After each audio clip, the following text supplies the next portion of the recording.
A reading from the book of Isaiah, chapter 20, verses 1 to 6. In the year that the commander-in-chief, who was sent by Sargon, the king of Assyria, came to Ashdod and fought against it and captured it, at that time the Lord spoke by Isaiah the son of Amos, saying, "Go and loose the sackcloth from your waist and take off your sandals from your feet." And he did so, walking naked and barefoot. Then the Lord said, "As my servant Isaiah has walked naked and barefoot for 3 years, as a sign and a portent against Egypt and Cush, so shall the king of Assyria lead the way to Egyptian captives and the Cushite exiles, both the young and the old, naked and barefoot, with buttocks uncovered, the nakedness of Egypt. Then they shall be dismayed and ashamed because of Cush, their hope, and of Egypt, their boast. And the inhabitants of this coastland will say in that day, 'Behold, this is what has happened to those in whom we hoped, and in whom we fled for help to be delivered from the king of Assyria. And we, how shall we escape?'" This is the word of the Lord. People have mixed feelings about New Year's resolutions. I wonder how many of you have spent the last couple of weeks reflecting on the year and writing down specific goals. I'm sure some of you did, but my guess is many of you did not. The funny thing about New Year's resolutions is they tend to work best for people who don't really need them. When things are going well and you've had a good year and you think, now what's the next thing I could accomplish? There's a sense in which you're in that flow and rhythm that even if you don't write anything down, you're bound to get something right, even though it's worth being specific. I think it's for those of us who are struggling and trying to correct for some error that the resolution feels necessary. I need to make a commitment, I need to focus, but it carries an emotional difficulty with it that then makes making a resolution a little bit hard. And so, for example, if you find that you're failing in a particular area of your life, and you see the new year as a new opportunity to regroup, to recommit, to get remotivated, which is a very good thing to do. But you're feeling the need to do that because of an area of struggle, something that you had hoped to accomplish and didn't. It carries with it fear. We bring shame into it, almost as if there's a risk of setting ourselves up for failure. And so hope becomes dangerous. And what it is we've learned in the past that we have to be careful what we put our hope in. And so, for example, if you've had a personal goal of some way that you haven't been able to achieve, recommitting and digging down is certainly a motivating way to achieve it. But if you've hoped in the past that simply by an act of your own willpower you could accomplish some goal, then recommitting to the very same thing that you once hoped in and failed, my willpower is not good enough. I always start strong in January, and then by March I give up in despair.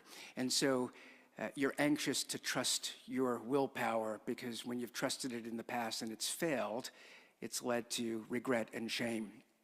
Or if you found that there's some external motivating thing, you find somebody on YouTube who really gets you fired up about something that you could do and it really is exciting and feels achievable, but you've tried it in the past and you find that all of the gifts of that particular communicator was to get you motivated, but 3 months in, they did not have the gifting to keep you going and excited and focus and respond to where you were struggling, then you realize, I don't know that I could trust the experts or the gurus or the people that seem to be effective at this. And so once you've hoped and the hope has failed, then you enter the new year surely desiring goodness, but with a soberness to say, you know what, I'd maybe take the current mediocrity rather than commit to something that will lead to my feeling worse about myself in the upcoming months.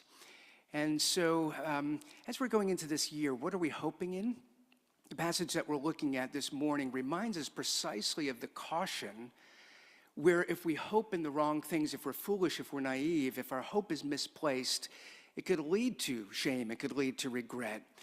And of course, the hope that we're being invited to hope in is to hope in God, an anchor, a help, a hope that will not fail, But how we work that out in the specifics of our lives is really difficult. And so there's an opportunity as we're going through Isaiah to begin this year looking at this particular passage and to reflect a little bit on how God should be our foundation and our hope, and then maybe to do some thinking of how that can work itself into the particular aspirations we have this year. As we're looking at this passage, Isaiah 20, the whole chapter, even though it's a short one, I want to draw out three, or emphasize or focus our attention on three aspects of this passage: misplaced hope, dismay and shame, and a servant who is a sign. So I'm going to walk through those three things. First is misplaced hope. So this is really one of the takeaways, one of the reasons that this is written is to urge the original audience, the reader, make sure you're not hoping in the wrong place, but keep your hope in God. A time where God's people are more and more not looking to God, but looking to other things, particularly other nations and their values and what they do and who they worship. And so it's a precarious time in the life of God's people. And here's a specific example with a message saying, be careful who you're hoping in. And so the context of the specific incident here, there's a place called Ashdod, and the Assyrian empire is growing with strength, and they're very big, and they're threatening, and they're starting to take over, and they will be successful in sort of taking over certainly the northern part of Israel. And Israel is between sort of on the northeast, what is the Assyrian Empire, and to the southwest, Egypt and Cush, which would be considered Ethiopia, not necessarily the exact modern Ethiopia, but sort of Egypt and that Ethiopian-ish region in the ancient times. Israel is in between, and so if the enemy, the threat is coming from Assyria, what do you do when you're a small nation with a small army and this empire is coming against you? And the temptation would be to hope that one of these bigger nations, if we could broker a deal with them, they will come with their great army and protect us. And what happens, it seems that Ashdod might have had some agreement with Egypt, and then Egypt didn't show up, and so the Assyrians defeated them. But it would be easy for the people of Israel to say, but if we just broker the right deal, Egypt will come at the right time. But a different picture is portrayed for us. And so in verses 1 and 2, there's a specific time, a specific context in the year that the commander-in-chief, who was sent by Sargon, the king of Assyria, so this is maybe the second in command, came to Ashdod and fought against it and captured it. At that time, the Lord spoke by Isaiah, the son of Amos, saying, "Go and loose the sackcloth from your waist, take off your sandals from your feet." And he did so, walking naked and barefoot. And the message of this sign that he was giving was, this is actually what's going to happen to Egypt. That they, at some point, are going to come against Assyria with their big army, and they're going to be defeated and humiliated. So be careful not to trust in them. And unusual for the book of Isaiah, Isaiah needed to act something out. If you read Jeremiah or Ezekiel, these prophetic signs, it's not just that they have a message, but they embody it. So Jeremiah, who had to lay on his side for an extended period of time, or you have Ezekiel, who had specific things to do. So if you go to the health food store, there's that bread called Ezekiel 4:9 with that recipe. What's more biblical? How do you live a more faithful life than to make sure your toast is from the Bible? And then you go and you read the book of Ezekiel, chapter 4, and you realize, I should probably not be eating this bread if this was made according to the original recipe. And so there are these signs of what the ancient prophets needed to do that were not just words and messages, but Isaiah is primarily one with words and messages. He comes announcing things, but in this case, he was called for 3 years to walk around naked and barefoot. And there's some scholarly debate of to what degree is it, to use a Hebrew term, buck naked? Is he walking around in his underpants? What exactly is happening? And for our purposes, it doesn't really matter because the sign is there. Whether or not it was a thorough nakedness or if he was just in his underpants. I'm not one for object lessons, but next week if Tim Chang shows up in his underpants, you'll realize, yeah, this is embarrassing enough that I think we have the point here. So whatever it was that Isaiah was called to do for 3 years, he's walking around, and in Isaiah 6, he said, you're going to be sent out to a people, and they will have ears that don't hear and eyes that do not see. And I could see Isaiah saying, actually, if you want people to believe the message, here's maybe if I put some clothes on and spoke to them, they would find my message more convincing. Maybe if you want them to have eyes that see, they won't avert their eyes when I'm trying to talk to them. And so this does not seem the most convincing way. As a prophet, Isaiah is actually brilliant. He's wise. You read the book and you think, why wouldn't people embrace this? And I think if we were there in the first century, we might say this Isaiah looks a little bit like a weirdo. What is he doing? And is he really the one we should listen to? But God is saying, because you're not listening, I'm going to show you explicitly what's going to unfold. And so you're currently tempted to go and trust in Egypt. But when this happens to Egypt, you will realize, don't hope in them. And so part of his humble calling is not only to speak to people who would not believe him, but to experience this kind of humiliation, to embody the fact that God is warning his people, if you don't turn back, if you trust in them, they will be humiliated. And then what are the implications for you? And that's the application in verse 6. The inhabitants of this coastland will say in that day, the day when Egypt and Cush are defeated, behold, this is what happened to those in whom we hoped and to whom we fled for help to be delivered from the king of Assyria. And we, how shall we escape? That's the application. You're tempted to hope in Egypt and their army, but when they're humiliated and ashamed, you will realize that was not a firm hope. And so now, while there's still time, why not just put your hope where it matters?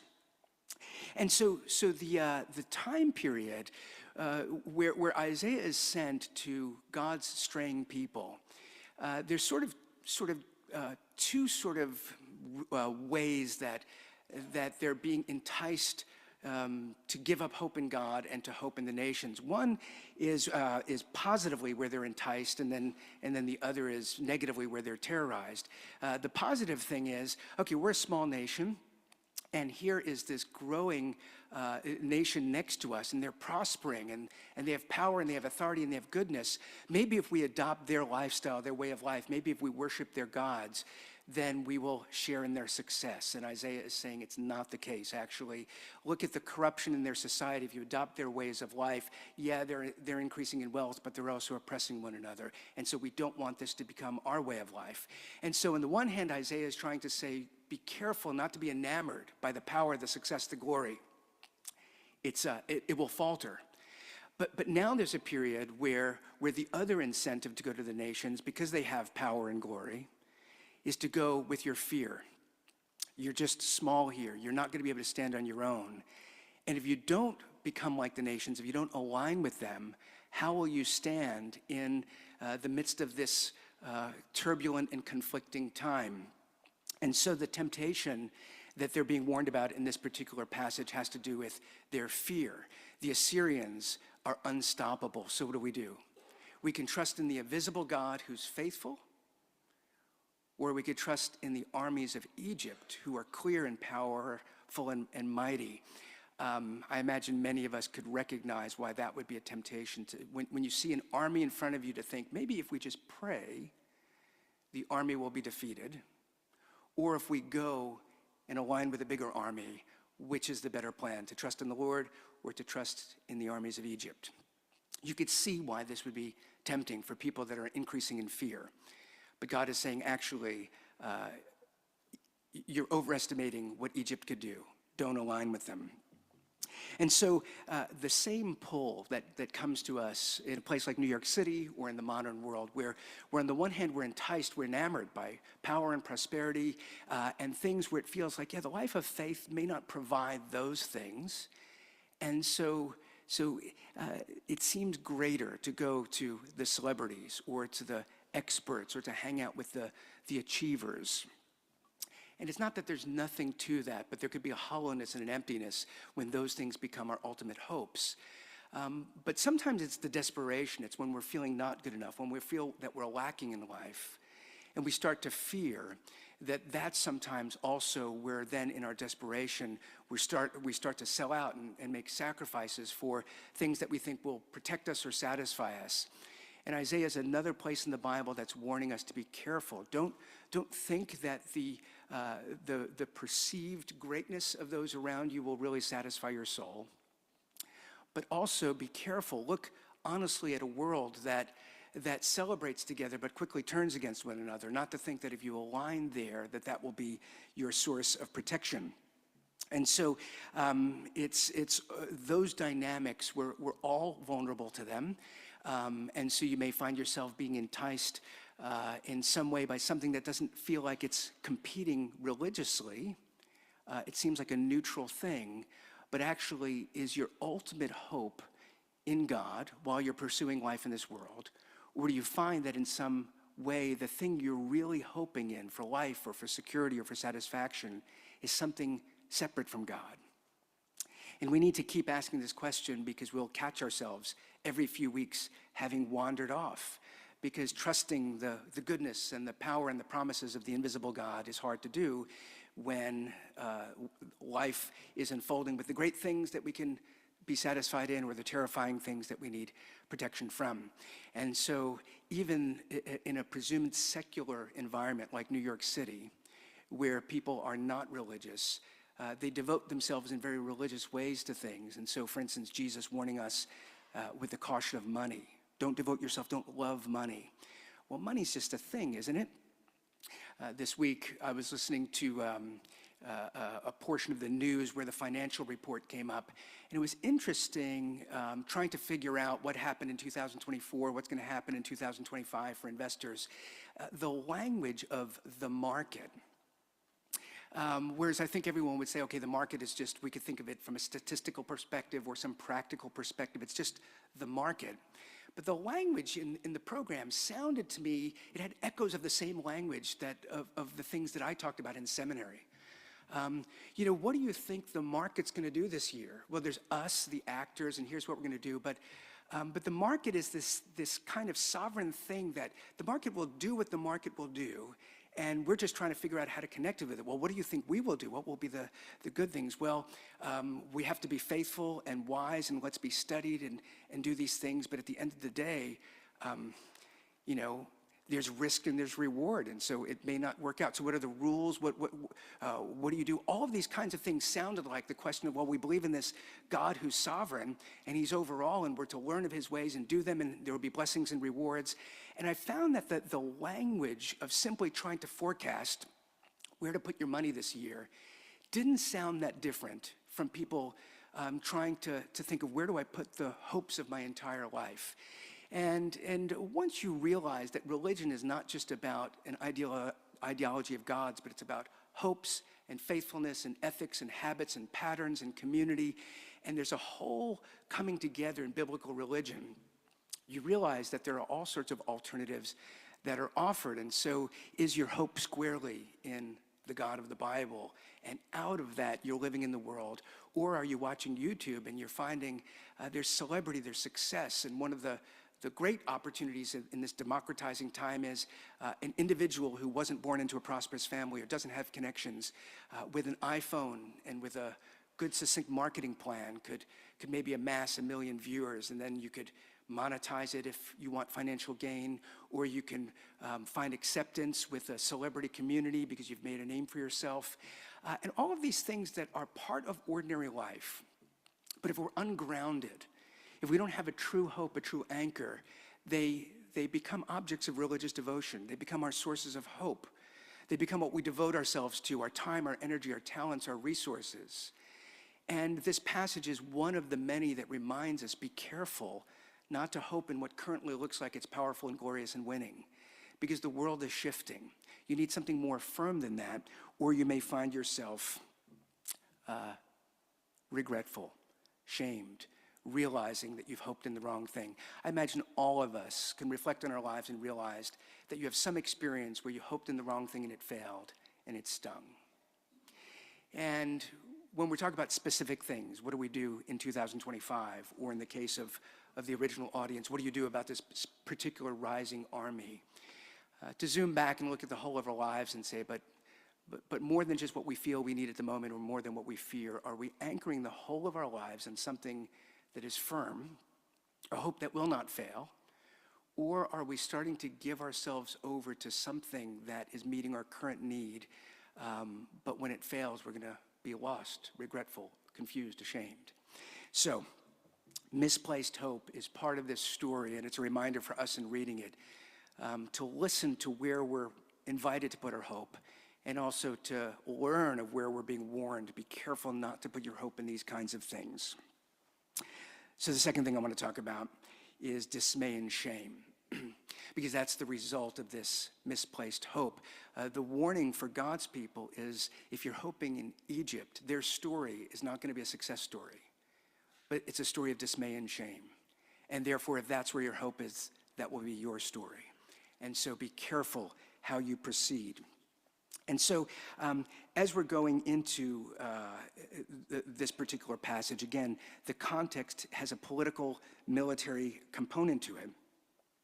But the application of it is what I've been trying to focus on. And looking at verses 3 to 5, the Lord said, "As my servant Isaiah has walked naked and barefoot for 3 years as a sign and portent against Egypt and Cush, so shall the king of Assyria lead away the Egyptian captives and the Cushite exiles, both the young and the old, naked and barefoot, with buttocks uncovered, the nakedness of Egypt. Then they shall be dismayed and ashamed, because of Cush their hope, and of Egypt their boast." We're hoping in the Cushite empire. We're boasting that now the armies of Egypt are with us. And we're told, be very careful. And, these dynamics, they still play out on an international level. America's kind of a superpower, so maybe we don't experience it as much, but these smaller nations that are trying to think, which of the big nations do we align with for protection and aid and help? But in our own personal stories, maybe you see this dynamic at work when you feel weak, when you're a little bit fearful, who's going to help you? And maybe it was the middle school bully that you didn't quite feel prepared to fight, and so it felt a little bit like a David and Goliath thing. And so if you could broker a deal with the local tough guys, those who at age 13 use the word gang to describe whatever they do, and you think, well, I don't know that I have the strength to show up on my own, but if I could show up with these tough people, then I'll be okay. When my people are ready to fight your people, we don't really outgrow that, even though it pivots to different things. Isn't that the language of Hollywood? My people are going to talk to your people. Here I am, just me, with a prideful hope of what could happen, but you're the executives, and I don't know that I have power with you, so if my people could call your people, we could broker a deal. And how much of the world unfolds that way? Business, academia, the arts, where there's each of us as individuals with our aspirations, but we're trying to form these networks, these alliances, these connections. In an ultimate way, maybe for your career, social networking will be what will advance you. But if your career is your ultimate hope, that network becomes your salvation in a sense. And we're being warned this is not the way to build a foundation for life. That may be the way to build a career, but the career and the life should be distinguished. Are you building the foundation of your life on something solid? Are you hoping in something that will endure? And here there is dismay. There is shame for the Egyptians. So if your hope was that they would deliver you, they won't. That's the announcement of what will happen, and indeed it did happen. There seems to have been an incident where Egypt tried to have a battle with Assyria, and they lost. And so this is announcing in advance to God's people. For years you're watching Isaiah, and then when this happens, God told you it would happen. So are you now going to trust him in what he tells you to do next? But that kind of faith is not natural to most of us. And it's easy now to look back on the way things have unfolded and I shouldn't say it's easy. We all struggle in reading Isaiah to make sense of it, but really to believe that things unfolded as it did. But it's easier now that the story finished to say, yeah, actually, Egypt was defeated, and actually later the Assyrians were defeated, and Isaiah was exactly right to warn them not to trust in these things. But if you were there and the Assyrian army was coming, what were your options? And this is where, when we don't have a deep, rich faith, it could really feel like there are no options. Here's an actual army of human beings with weapons, and I have this pious religious life that feels like it offers nothing to this context. So I'm going to contain my faith where it belongs, and then I'm going to go to the army of Egypt. And that exposes how all of us need to grow. Because biblical faith is meant to be robust and full in a way that all of us are insufficient. And so to the degree that Isaiah's community was being enticed by the power and the glory and the wealth of the nations, or going in fear for the protection of the nations, most of us will find that we echo those patterns in our own lives. When you want satisfaction, fulfillment, goodness, does Christianity offer enough, or is there something better and greater? And in a place like New York City, where there is so much excellence, so much that is so good, it's easy to say, you know what, my life will be richer and more satisfying if I could make progress in that sphere. And therefore, Christianity, when you have aspirations, seems irrelevant. And so some willingly walk away and say, that was a thing of my youth, but my hope will really be if I can make myself something here. Or sometimes we just contain our religious hopes to its proper sphere of, this is me, about my personal walk with God, but then there's the rest of my life. And then Christianity becomes kind of the insurance policy that I'm going all in for satisfaction and goodness here. But when I face death, if God is not impressed with me as my coworkers, hopefully I've done enough religious duty so that God will accept me. That's an easy pattern to fall into when we have good aspirations, to think that we need to look outside of life with God in some ultimate way. But when we're fearful, on the other hand, then there could be an escapist form of faith, including Christianity, where when you realize you're weak and you're vulnerable, when your hopes are being dashed, then you could completely disengage from life in this world and just hope that you're utterly delivered from it, to escape from it. And it's really hard to not fall into either of those traps and to walk in the fullness of what were described in the language of John, sometimes is echoed in a Christian slogan, to be in the world but not of the world. What does it mean to actually have that eternal foundation, a sure hope, based on the eternal God and his word and his promises, in a way that actually strengthens and equips us to engage life in this world, where we're in bodies and we eat and drink and we talk with people and we do work and we make things and we enjoy things? That is something that we all need to grow in discipleship and mature into, to have a sense that there's something lacking in each of us. And so to talk about God being our ultimate hope, even in a Christian community, could be hard to grasp. What does that mean?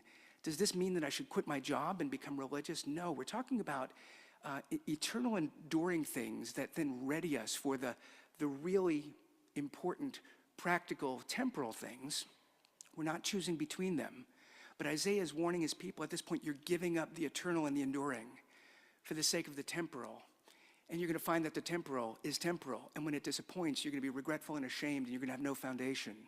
Whereas if you build your life properly on this God, you will find that he equips, he strengthens you, and he's with you in this world. And so what's luring us, what's in fear causing us to shrink away, those dynamics are always at work. And we're not very good at navigating them. And so there are these different stories in the Bible that help us to get glimpses of ways to do this. One of my favorite stories in the whole of the Bible is in 2 Kings 6. So it's a story in the days of Elisha, the prophet. And at that time, in northern Israel, the Syrian armies were raiding Israel and harassing them. And so Elisha the prophet gets revelation from God to tell the king the plans of the Syrian army. And the Syrian army gets frustrated. Every time we come up with a military strategy, it's almost like Israel knew. So they assume that there's a spy or a betrayer in their midst. And then somebody says, no, actually, Elisha the prophet is telling them everything we're about to do. So their plan is we need to go and get Elisha the prophet. So they send an enormous army to seize Elisha so that they could remove him and then conquer Israel. And as the army is coming, the Syrian army, Elisha's disciple is filled with panic. Here's the two of us, and they're coming for you, and they're a big army. What do we do? And Elisha, surprisingly not concerned, not anxious, prays that God would help his student see why he has a source of comfort. And there's a revelation of this host of angelic chariots and armies that Elisha is aware that in the universe, God's power is somehow with him. And so he doesn't fear this army. And so then as the story goes on, the army comes and Elisha prays that God would blind the army. And he does in some way, I don't know exactly how, but where they don't recognize Elisha. So instead they stop for directions. Hey, we're looking for a guy named Elisha. Have you seen him? And Elisha says, I could bring you to him. Follow me. And he leads the army to Samaria, the capital of Israel, and brings them inside. And then the veil is lifted from their eyes and they realize we are now surrounded by the armies of Israel. And the king of Israel says, okay, now shall we kill these our enemies? And Elisha says, no. Give them bread and wine, serve them a meal. And they sit down and they feed them, and then the army walks away. I love this story because it's such a different picture of our world, where we use armies to shame others. We want to conquer them. We want to strip people and humiliate them so that the message is sent, don't mess with us. And the humiliation that the Syrian army would have felt at that moment was, we came to destroy them, and they fed us and sent us away, and now we don't quite know what to do. And there's that proverb that if your enemy is hungry, feed him, because you will heap burning coals on his head. It's repeated to us in the book of Romans, in chapter 12, where we're called to the specific ways of Jesus, of compassion, of mercy, and forgiveness, that in an unjust world, you can destroy the unjust, or you could trust the power of God, and you could be like God to the unworthy and show mercy. And then their shame is not because they've tasted your wrath and power, but their shame is because they saw the foolishness of their own. And so that Syrian army walking away, having been fed and confused, what do we tell our king? Did you capture Elisha and defeat them? No, we had dinner with him. But we needed to because the king and his army was there. And it reminds us that there's a different way that we don't have the imagination to grasp. What does it look like to live in this world where we're not looking for the kind of prosperity that requires our constantly defeating others in order to maintain it?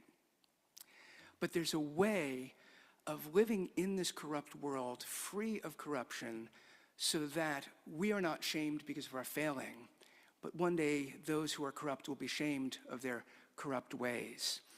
It takes the work of God to do that. That's not in our power. But it's a reminder to us in our growing cynicism, where once we get past the naive period where we're hopeful, if I just achieve this next thing, then I will be somebody. Or if I could just get in with these people, or if I could just show up able to brag about that thing, or if I could just attain this thing in my life, I'll be fine. And as you get older, you realize none of these things really speak to the depths of our soul and our experience. None of them are what we really need. And yet, we live in a society with a growing cynicism where there's an awareness our institutions are failing us. We're no longer trusting the university. We're suspicious about them. We don't trust our politicians. We don't trust religions. And so what do? We trust ourselves. We trust our ideology. We trust the self-proclaimed gurus. We have to trust something. And it's in this low trust moment we're in where anxiety is increasing, where there's an opportunity for the church to recognize that people who have gotten suspicion of religion have partly done so because we lacked confidence in the message and the ordinary means of grace. And so we've tried to imitate the ways of the other credible institutions. And now that they're not credible, now that the church, did we ever convince anybody that we were as brilliant as the people at Columbia University? I don't know that anybody was buying it, but right now as people are concerned about the corruption of the university, our claiming that we're as bright as them doesn't do too much. Or we're as smart with our tactics as the marketing firms, and now people are concerned about that. And so what is it that the church has always had to offer? Something that feels foolish in a world that sees differently. And to the degree that we rightly have tried to make Christianity credible and persuasive, we're finding out that disillusioned people are now wrongly disillusioned with Christianity because they think Christianity is failing, when ultimately they participated in a form of Christianity but hoped in something else. I remember going through a period some years ago where, having read these apologetics arguments and this philosophy, that I really felt sure in my faith. And then I remember reading a few things that untangled some of my convictions, and I felt a little bit lost.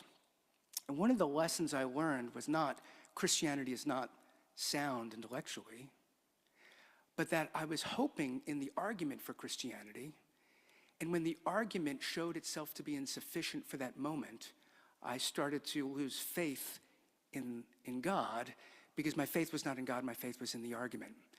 And how often do we not trust God, but we believe that great servant of God who is a very gifted leader, and then when there's a moral failing, we think this can't be true. And that's when we have to regroup and say, oh Lord, I trusted that this person who seemed persuasive, if he could believe, then I could believe. And now that he's a failure, maybe this whole thing is not true. The walk of Christianity has these constant moments where we're exposed for having hoped in the wrong things, and they're very disorienting. But the story is always, but you were never meant to hope in these things. You're meant to hope in God. And these things were given to strengthen you or to guide you or to help you. And so if you commit to the path of discipleship in Christianity, be prepared for ongoing experiences of awareness that I hoped in the wrong things. I got excited about the wrong things. And what do you do in those moments of disappointment and disillusionment? We remember the eternal, the grounding, the promise.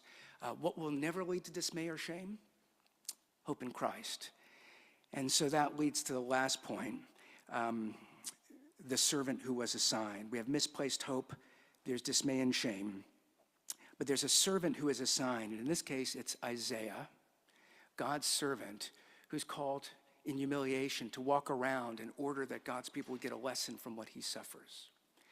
But that language of sign, we heard that at Christmas in Isaiah 9 and other passages where there would be a signal to the nations in Isaiah 11. And what is this sign of Isaiah where he's not simply a sign that Egypt will be destroyed, but there's something about the life and message of Isaiah that's a sign to God's people who are not listening, that though they will be humbled because they're going to learn the hard way, they're going to learn through failure and shame that God was right all along. But God will bring them back. God will redeem them. And God's plan in Isaiah is through a servant.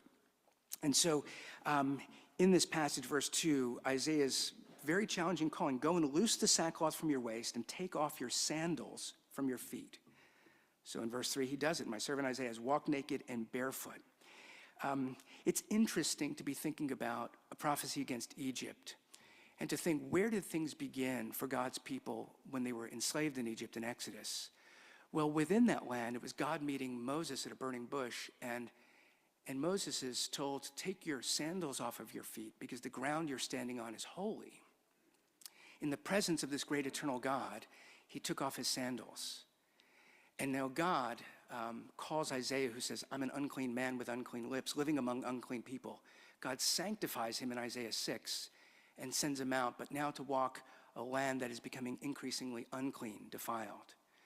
So Isaiah takes off his sandals, not because of the holiness of the people, but because he's going to walk this miserable, defiled earth that's soaked with blood of people throughout the years who have been killed in the wars and the exploits of these nations. And so there's a change here that Isaiah is now going to walk without his shoes because his path is a path of humility. It's a path of suffering. It's a path of shame. And Isaiah says one day, this is a sign that a servant will come and he will do this in a very different way. But everything will transform. And of course, if you know the Christian story, you know that's the story of Jesus who came announcing a kingdom, but not with any of the signs of power and might and glory. But he came with humility. He came perhaps at times without sandals on his feet, no garments to boast in. And he walked around where he was not esteemed, not respected, but he came with a message that had authority. And yet we're told at the end of the day, he would be stripped of the little that he had and crucified because the world had set out to humiliate, to shame, to scorn, to laugh at him. And yet the calling of the very Son of God was to bear that shame, to take that hostility. So not only would he be a sign to the world to shame the world of what they do for how they corruptly treat the upright, but also in suffering death, he would come through on the other side and be raised. His vindication, his resurrection, a way of God giving a signal to the nations. This is the honorable one. This is the one who succeeded where everyone else has failed. This is the one who was not a temporal servant who came for a time period with a message for his time, but he's the one who is eternal, who came with a hope for all times. And so his resurrection is our hope. It's the vindication. Every other nation will fail. Every hope will fail. But Christ faced shame and death itself. And it appeared as though he failed. But then he came out on the other side. He's the only one who succeeded. And it's that resurrection hope that creates an eternal hope for us to say, if you want something beyond your worst fears, because after all, what is the ultimate thing all of us is going to face? We're going to face death. And are we equipped for that? What can we do and accomplish in life that readies us for that moment? And that's this warning. You may have a great plan for success in 2025, but are you watching over the whole of your life? Because if you're watching over the whole of your life, are you prepared to face what no one can face? But God says, but if you trust my servant, Jesus, who I'm sent to call you, if you listen to him, if you place your hopes ultimately in him, you will have that eternal hope.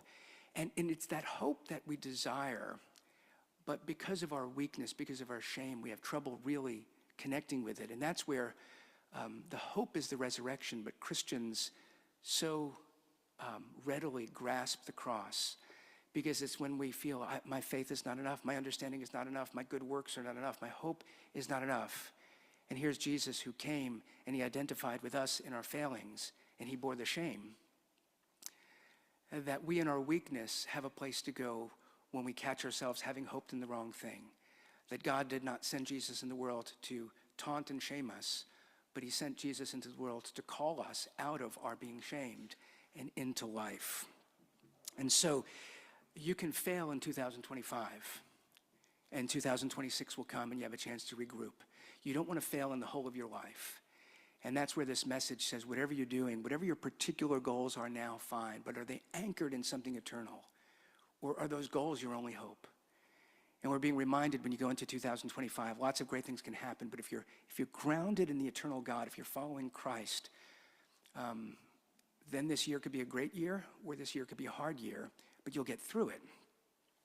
And one of the remarkable things about this section, so here's the announcement of Egypt being shamed, and we're Isaiah's a long book, so we're spending more than half of a year looking at it, but we're only looking at a handful of sermons from Isaiah 13 to 27, which is focusing on God warning the nations. All of them are doomed in some way, and so this is part of that warning to Egypt. They're going to rise and they're going to fall, and so God's people are told, don't hope in them. But what's remarkable about the narrative of Isaiah is telling everyone, focusing on God's people, but for everyone to hear, listen to God, and if you don't, you will fail. But when you fail, return, and he will redeem you, because God is gracious. Oddly enough, that same message for Egypt, there's this complicated history for Egypt where the second book of the Bible talks about the oppression and the misery and the warnings throughout the Bible. Don't return to Egypt, but stay faithful to God. People celebrating the Passover would say, isn't this wonderful that Egypt will be ashamed? And yet, the warning here, the passage is not here to say rejoice that Egypt will be shamed. The passage is here to say be warned, don't trust in them, because when they're shamed, you'll be shamed. But God's purpose of grace extends beyond his own people, even to Egypt. And so if you have time this week, read the previous chapter, chapter 19. Remarkable things where God warns that Cush, Egypt, these nations will experience defeat. But here's how chapter 19 ends, the previous chapter to what we read. In that day, there will be a highway from Egypt to Assyria. And Assyria will come to Egypt, and Egypt into Assyria, and the Egyptians will worship with the Assyrians. In that day, Israel will be the third with Egypt and Assyria, a blessing in the midst of the earth, whom the Lord of hosts has blessed, saying, blessed be Egypt, my people, and Assyria, the work of my hands, and Israel, my inheritance. I mean, here's God warning everyone, whoever you are, if you're not hoping in me, you're subject to the miseries of this world. Egypt will learn that lesson and be shamed. But one day, God is going to call the people of Egypt to worship. And God is going to call the people of Assyria, who conquered them, to worship. Because what's next for Assyria? The Babylonians, who are going to conquer them. And what's next for the Babylonians? The Persians, who are going to conquer them. And what's next for them? The Greeks. And so the empires destroying one another is what's going to go on in history. So don't trust in the empires. And now Egypt ashamed, Assyria, who at one point will be ashamed. Isaiah says one day there will be a highway from one place to the other. And in this region where you, Israel, were supposed to invite them to worship your God, and you went and you worshiped their gods, and you were destroyed, one day you're going to get it, and one day they're going to get it.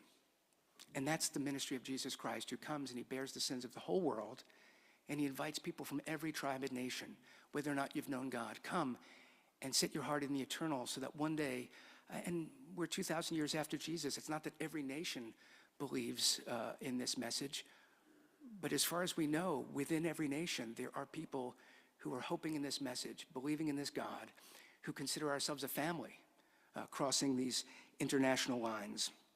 And it's that eternal hope that won't fail. So as you take stock of your life this year, what can you hope in that will not lead to shame, but will lead to rejoicing and glory? Isaiah says it's here.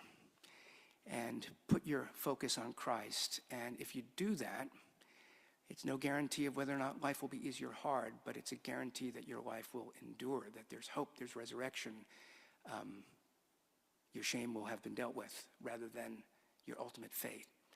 That's what gets offered to us. So go into this year making sure your hope is in the right place. Let me pray for us.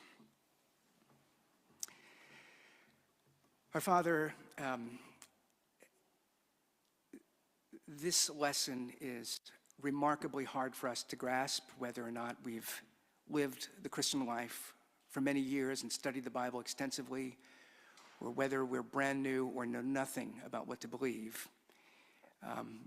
What we have in common, Lord, is we all are weak and needy, and we need you, and that you are kind and merciful and gracious, and that you invite us to you. By the power of your Spirit, open our eyes and ears to see what we've been hoping in that is not you, so that we could take our hands off of it, and to see Jesus, who you present before us, to hope in, so that we could take hold of him. And so be gracious to us, Lord, this year, that we would have a life that is growing in an assurance of an eternal hope, and that we're moving away from fear and being enticed foolishly. Lead us so that we would gain wisdom, we pray. In Jesus' name, amen.